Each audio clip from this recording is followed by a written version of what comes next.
kufurahisha nafsi. Nilipofikia msalaba wa Yesu, kayapata maji ya uhai, na hata sasa nina maji, na ni maji hayo ya uzima wa milele yatakayotoka chemchemi ya uzima wa milele. Haya maji ni Yesu Kristo. Ukianywa haya maji utapata uzima wa milele. Maji ni Yesu Kristo. Usinywe na maji tena mwingine. Maji ni Yesu Kristo.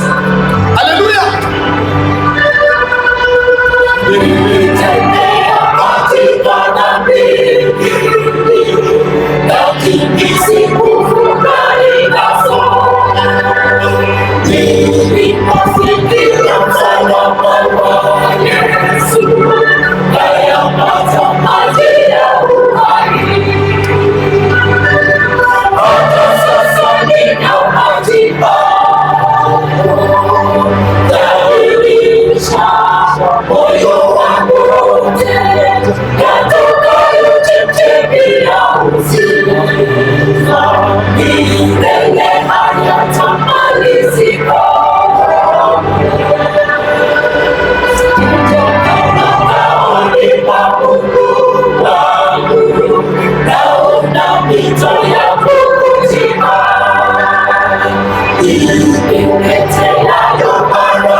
When